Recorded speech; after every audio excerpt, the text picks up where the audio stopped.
Christian Ray Crossland entered the world on July 12, 2016, in Muncie, Indiana, born to Chelsea Lynette Crossland. From the start, he was described as a sweet and remarkable boy, with blonde hair, piercing blue eyes, and a wide, toothy smile that lit up any room. Known affectionately as Bubba or Bubby, Christian's early years were filled with simple joys. He was captivated by the children's show Paw Patrol, fascinated by John Deere tractors, monster trucks, and shared a special bond with the family dog, Fred. Care for Christian fell into the hands of Brittany Ballinger and her boyfriend, Trevor Easton. They raised him with devotion, treating him like their own son. Their household included Brittany's mother, Rhonda Ballinger, and her brother, Dustin Ballinger, all of whom doted on the boy. Social media offered glimpses into Christian's life. A happy, well-loved child full of adventure. Photos captured him learning to ride a bike, smiling brightly mid-pedal, enjoying the outdoors, and fishing with Trevor by the lake. These images portrayed moments both ordinary and precious. Christian sleeping peacefully, catching snowflakes on his tongue, helping to drive a tractor, and playfully shaving with cream and a spoon. They revealed tender embraces from his grandmother, Gladys Crossland, Christmas mornings piled with presents, and him standing proudly on hay bales at a pumpkin patch. Other photos showed everyday scenes, seated in his car seat or held lovingly by Brittany or Trevor. Christian's childhood seemed full of the love every child deserves. Yet this happiness stood in stark contrast to the troubled past of his mother, Chelsea. Gladys Crossland, Chelsea's mother, described Chelsea's upbringing in Texas as fraught with hardship. Chelsea's father, Randy Crossland, spent most of her life imprisoned. He battled anxiety and schizophrenia, conditions Gladys believed were passed down to Chelsea. The family relocated to Indiana in 2012, but Chelsea's struggles only deepened. Gladys recounted Chelsea's involvement with a series of dangerous boyfriends, some violent, with at least one attempting to strangle her. On multiple occasions, Chelsea confided in her mother about thoughts of self-harm and even ending her life. Chelsea was just 21 when Christian was born. She already had 2 daughters, born in 2013 and 2014, whom friends recalled she cared for well. Their father had left by the time Christian arrived, and Chelsea had begun a relationship with a man named Nick Riddle. Though news reports named Nick Riddle as Christian's father, whispers circulated that he was not the biological parent. Despite this, Nick claimed Christian as his son. Chelsea appeared to focus on presenting a united family front after Christian's birth. In November 2017, she tattooed the word family on her wrist. By August 2018, she posted photos of her 3 children walking hand in hand, captioning one as "My happiness" and another promising, "We're gonna be good, just believe that." Yet beneath these affirmations, Chelsea's life was mired in chaos. Relationships failed repeatedly, with people entering and leaving her life in swift succession. By September 2018, she expressed a desperate desire to flee, saying she wanted to run away with her children and never return. Her turmoil spilled into public view during a bitter online argument with her mother in November 2018. Chelsea unleashed harsh words, condemning stupid snitching bitches, hinting at family betrayals and broken loyalties. Friends who saw the exchange asked what had provoked such anger. Chelsea revealed it stemmed from trouble caused by her sister, whom she accused of constant chatter and drama. Though vague on details, Chelsea painted a portrait of fractured family ties. She accused her mother of always siding with her sister, deepening the rift. In her words, "But of course you're gonna defend her as always," mocking the pattern with laughter. Chelsea went further, accusing her mother of attacking her with dumb stuff because of her unwavering loyalty to her sister, who, in Chelsea's eyes, was never wrong. She lamented that her mother had no right to intervene in the online spat, yet predictably defended her sister, who was always right, mocking the situation with acronyms like LOL and LMAO. Chelsea challenged the notion that snitching was justified, daring her mother to defend that stance. In this familial battlefield, trust was eroded and lines drawn. Amid the chaos, Chelsea found more loyalty outside her family. She confided that her friends had her back more than her blood relatives, offering support rather than driving her toward substance abuse. These friends provided sanctuary and hope, a refuge where she could rebuild. Chelsea admitted she had nearly lost herself, nearly given up completely, saved only by her children and a few steadfast friends. She declared she never needed her sister and would be fine without the drama and toxicity. Chelsea saw the truth of her situation, even amid pain and betrayal. This glimpse into Chelsea's fractured world revealed more than family strife. It exposed her battles with substance use, mental illness, and deep depression. Though Chelsea never named these loyal friends, they likely included Brittany Ballinger and her family, the very ones who would later care for Christian. Their support appeared as early as 2017, with Brittany sharing photos of Chelsea on social media. In May 2019, Chelsea posted a photo of Brittany, hinting at a close friendship. This bond may explain why Christian eventually came to live with the Ballinger family. Chelsea's caption revealed the strained humor in her life. Her mother had thrown the condoms at her, telling her to use them next time. This moment hinted at Chelsea's difficulties in managing her growing family. Chelsea recounted a moment when her mother threw a pack of condoms at her, jokingly telling her to use them next time. Though intended as humor, this exchange hinted at deeper tensions beneath the surface. It's possible Chelsea felt unable to care for Christian and sought someone who truly wanted him. Yet, the truth might be far more tangled. When Brittany was questioned about Trevor's relationship with Chelsea, she admitted hearing rumors but never witnessed any proof. Some believed Trevor was Christian's biological father since he often called Christian his son. Still, no paternity tests were ever made public to confirm this. Chelsea never clarified her reasons. By early 2018, she had placed Christian in the care of Brittany and Trevor. They lived with Brittany's mother, Rhonda Ballinger, and her brother, Dustin Ballinger. Trevor's sister, Christina Easton, visited frequently, cherishing her role as Christian's aunt. In 2019, Chelsea moved back to Texas for nearly a year, likely leaving her daughters with family. Her online activity during this period centered on romantic relationships and a search for the love she believed she deserved. She spoke openly about finding a new boyfriend, then feeling undervalued. In July, she posted a biting meme questioning her relationship status, hinting at least one failed romance in Texas wrapped in defiant humor. Chelsea returned to Indiana in 2020. Later that year, she was involved in a hit-and-run motor vehicle accident, fleeing before officers could speak with her. She faced charges of DUI, fleeing an officer, and leaving the scene of an accident. Found guilty by a jury, she received a 2.5-year suspended sentence. Her jail time was limited to 12 days, served over multiple weekends, allowing her to maintain weekday employment. Chelsea and Nick Riddle rekindled their turbulent relationship. Nick obtained a protection order against Chelsea, but it was dismissed when the court learned he violated it by staying with her. Nick served 2 days in jail. Chelsea pleaded guilty to misdemeanor invasion of privacy and was sentenced to 6 months suspended and probation. Meanwhile, Trevor and Brittany continued raising Christian. Brittany described Christian as a happy, outgoing boy who never appeared ill and always had a strong appetite. In 2020, Brittany and Trevor married, embracing Christian as their own child. Their social media throughout 2021 showed tender family moments. One poignant post captured their love, a photo of 2 homemade cookies tucked inside a packed lunch. Brittany had found them in the corner of the plastic bag, a small gesture full of meaning. Trevor's message read, "Have a good night, Trev." Christian's caption expressed heartfelt warmth, noting the small things in life that mattered most, declaring his love for both caregivers. Christian remained with them for over 3 years. By then, Christian was 5 years old, fully potty trained, and ready for kindergarten, though his July birthday meant he missed the cutoff. In 2021, Chelsea became pregnant for the 4th time. She gave birth to another baby boy in November. Following this, Chelsea decided to reunite her family, regaining custody of her daughters and demanding Brittany and Trevor return Christian. With no formal custody arrangement and no adoption, Brittany and Trevor had no legal claim to Christian. They reluctantly returned him but were permitted to keep him through one final Christmas. On January 8, 2022, Christian moved back into Chelsea's home on Southwestern Avenue in Portland, Indiana. Not yet in school, he faced 74 days confined to the house, under the sole care of Chelsea and her newborn. Those days would soon turn into a harrowing ordeal. Chelsea later claimed postpartum depression and other mental illnesses, yet this did not justify insisting Christian stay in her care when she was evidently unwell. At this time, Nick Riddle reported that Chelsea confided she wished Christian were dead. There is no indication he acted on this chilling information or alerted anyone else. During a visit, Christina Easton overheard Chelsea yelling at Christian for retrieving food without permission. After he accidentally wet his pants, Chelsea forced him into a cold shower to clean him, telling him, "You gotta learn," as he cried.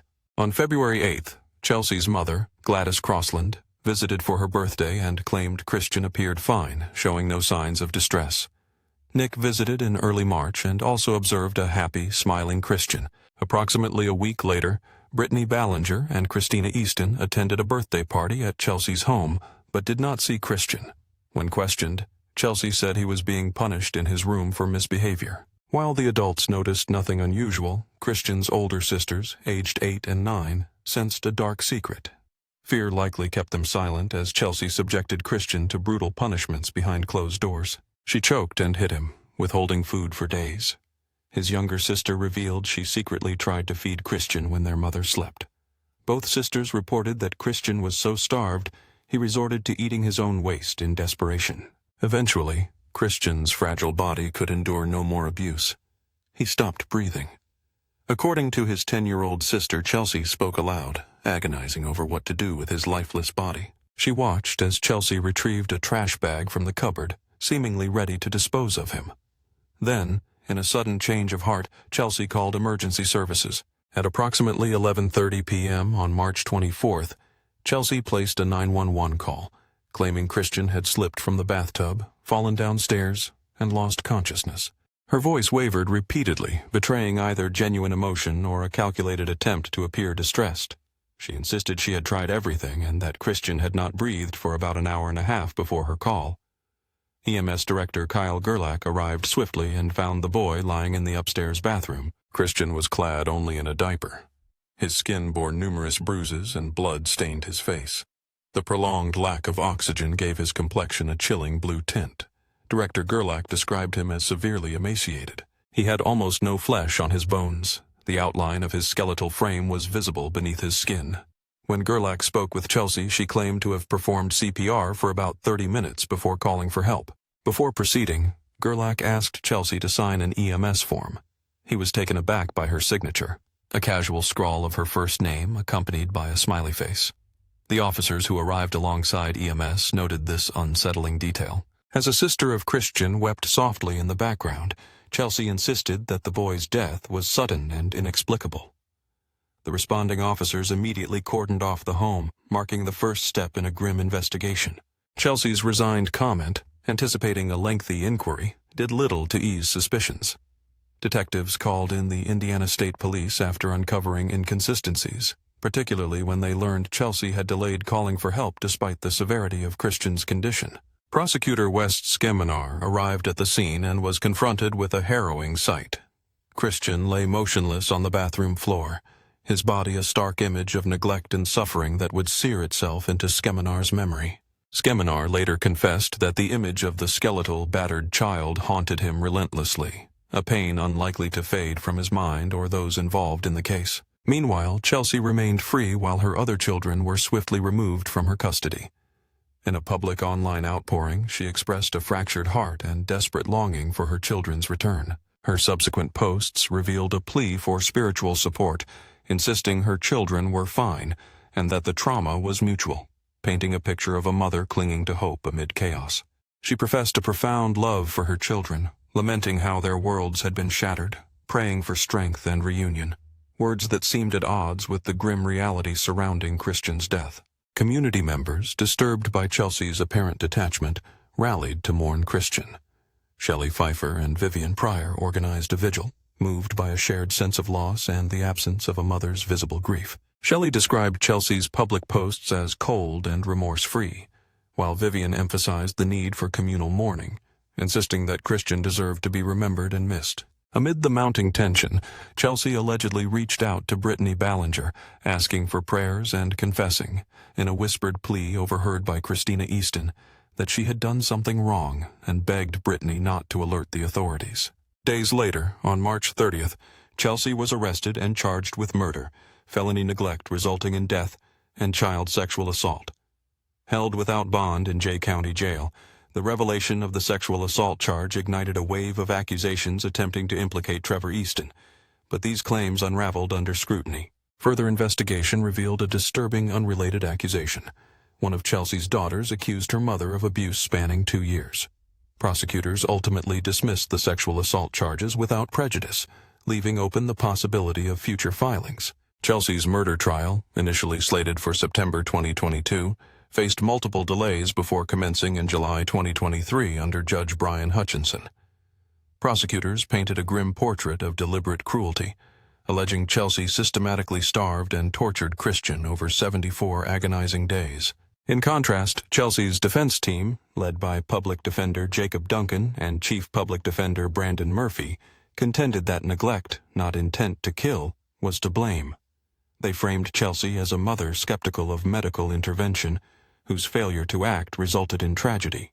Murphy placed blame squarely on others in Christian's life, arguing that the tragedy was preventable had anyone taken the simple step of contacting Child Protective Services. The prosecution countered with chilling details. 2 healthy, well-nourished sisters living alongside a starved Christian. Brittany Ballinger testified that Christian had no prior eating issues while in her care and had even enjoyed his food. Her attorney portrayed Chelsea as a mother skeptical of doctors and vaccinations. He maintained that Christian's death was a tragic outcome of neglect, not a calculated killing. They argued that Christian's final days were marked by a desperate need for medical care, which could have saved him. His death, they claimed, was the result of oversight rather than homicide.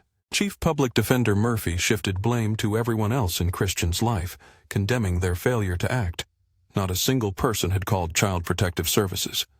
His death was preventable, requiring only one phone call from someone who cared. The prosecution, however, asserted Chelsea did more than neglect. They claimed she consciously chose to end Christian's life and followed through relentlessly. They pointed out that only Christian was starved, while the 2 girls were healthy and well-fed. Brittany testified that Christian had never struggled with eating or maintaining weight while under her care. When asked if Christian was a picky eater, Brittany confirmed he enjoyed his food. Investigators revealed harrowing evidence from Chelsea's home. They found a urine-scented checkered blanket, likely used by Christian, and a black and blue notebook with the words, "I hate Trevor," scrawled inside, offering a glimpse into Chelsea's possible motives. A trash bag mentioned by Chelsea's eldest daughter emerged, along with incriminating text messages on Chelsea's phone showing Christian had been forced to eat his own waste, details that matched the girls' independent testimonies. Coroner Michael Brewster described Christian's death as the culmination of a 74-day nightmare. The boy was emaciated beyond belief, so malnourished and dehydrated he failed to thrive. His body bore signs of severe abuse: bruises, contusions, abrasions, and injuries consistent with beatings, spanking, and choking. 2 particularly serious wounds were found on his neck and ear. Coroner Brewster concluded that Christian died from complications related to blunt force trauma to the head and mouth. His death was ruled a homicide. During the trial, prosecutor West Skiminar presented the jury with harrowing crime scene photographs. The images revealed Christian's pale, ghostly face, dark bruises encircling his eyes, a nose reduced to a skeletal outline, and a body emaciated beyond recognition. The same images were shown to Gladys Crossland, Christian's grandmother. After testifying that Christian had appeared healthy and well during her visits, Gladys broke down upon seeing the photo. Tears welled as she insisted that the boy in the picture was not the child she had known. He had never looked so broken. The prosecution's final witness was pediatric expert Dr. Tara Holloran. Under her detailed analysis, it was revealed that Christian's caloric intake in the last 2 months of his life was virtually non-existent, nearing zero, a devastating indicator of prolonged starvation. In his closing remarks, Prosecutor Skiminar delivered a searing indictment. He reminded the jury that Chelsea Lynette Crossland had consciously chosen to starve her son, day after agonizing day. The number 74 haunted his argument. That is how many days it took to drain the life from a 5-year-old boy. For 74 days, every moment was a deliberate decision by Christian's mother to deny him food. The prosecutor's words cut deep. How could anyone, especially a mother, inflict such relentless horror on a child so small and helpless? This was murder carried out through a sustained and methodical cruelty. 74 days of starvation and physical abuse, a torment so severe that it defied comprehension. The prosecution remarked bitterly that society treats animals better than Christian was treated in those final months. The jury returned with a verdict that echoed the gravity of the crime. Chelsea Lynette Crossland was found guilty of 1 count of murder and 1 count of neglect of a dependent resulting in death. With the verdict read, the trial moved into its second phase, deciding her sentence. Chelsea's defense attorneys argued for a sentence of 55 years, citing mitigating factors. They emphasized her lack of prior felonies and urged the jury to consider her mental health struggles, her troubled family background, and the limited resources she had. The prosecution, however, sought the harshest penalty, life without parole. To underscore the severity, they called upon the pediatric expert to delineate the distinction between child abuse and torture. Dr. Holleran explained that torture involves physical abuse occurring either repeatedly or during a prolonged single event, combined with at least two psychological elements, such as deprivation and isolation, both of which were evident in Christian's case. She pointed out the injuries to Christian's neck and ear, injuries that could not be accidental. The physical evidence underscored a pattern of deliberate cruelty that went beyond neglect. After hearing these arguments, the jury faced the weighty decision ahead. The jury recommended life without parole. In Indiana, such recommendations carry significant weight, and Judge Brian Hutchinson expressed his willingness to honor their decision without hesitation. At the sentencing hearing on August 24th, Judge Hutchinson declared that even if not bound by the jury's verdict, life without parole was the only fitting sentence for a crime of this magnitude. In a chilling address to Chelsea, the judge said that some might wish her to suffer the same fate as Christian. Yet, he expressed a hope that she would open her eyes and endure the remainder of her days in the torment of her conscience. Chelsea Lynette Crossland is now serving her sentence in the Indiana Women's Prison. In the aftermath, a private funeral service was held for Christian at the Williamson Spencer and Penrod Funeral Home in Portland, Indianapolis. Following the service, he was cremated, and his ashes were entrusted to those who loved him most. In a heartfelt tribute, Trevor Easton honored Christian's memory by getting a tattoo over his heart. The ink depicts the two of them walking hand in hand along a fishing dock, beneath the words, "You'll never walk alone," a permanent symbol of their bond. On April 1st, Child Abuse Awareness Day, community members Shelley Pfeiffer and Vivian Pryor organized a vigil at Hudson Family Park. The gathering of about 50 people heard their emotional reflections on Christian's tragic story. Vivian shared her sorrow as a mother of two boys, aged 7 years and 5 weeks. She spoke of the heartbreak she felt on hearing Christian's story and the deep empathy she carried for a child she never met. Shelley, too, spoke with conviction. She marked the start of Child Abuse Awareness Month by calling attention to the injustice Christian endured. She insisted that his suffering was abuse that should never be ignored, a tragic life that no child should live. In April 2022, Trevor Easton, his sister Christina Easton, Brittany Ballinger, and other family members held a memorial focused on justice for Christian. Christina reflected on the profound impact Christian had during his brief life. She emphasized that Christian's life was far richer than the last 3 months he spent with his mother. Surrounded by love, he was cherished and often spoiled by those who cared for him deeply. Christina recalled Christian's radiant smile and remarkable strength. These memories, she vowed, would live on, preserving his name and the love he inspired in everyone who knew him. Long before Christian came into her life, Brittany Ballinger knew the pain of loss. Having lost her father in 2014, she understood the importance of cherishing moments and making memories with loved ones. In November 2021, Chelsea posted a poignant reminder to her followers to capture family photos before Thanksgiving, no matter the imperfections. She urged them to take pictures on the couch or outside, regardless of mismatched outfits or children with food stains, because death is a thief that steals without warning. This heartfelt advice seemed deeply personal. Chelsea had amassed dozens of photos of Christian, though surely she wished for many more. 1 year after Christian's death, she shared some cherished photos along with a message mourning her loss. She spoke of the unbearable void left by his absence, hoping he was joyful in heaven, and confessed she still heard his sweet laugh in her mind until they would one day meet again. Each year, Chelsea and Trevor Easton honor Christian's birthday. This year marked what would have been his 8th. Trevor's message resonated with deep love and sorrow, urging his son to soar high and catch the fish he once dreamed of. Calling Christian a blessing, Trevor signed off as Daddy, reminding us all that death steals moments we hold dear. It urges us to reclaim fragments of life, whether through a photograph, a voice recording, or a fleeting moment captured on video. In this spirit, the narrative urges viewers to seize these precious memories of pets, loved ones, or simple moments worth remembering. It is through these acts that the memories of Christian and others lost can be truly honored. This is how we keep their stories alive.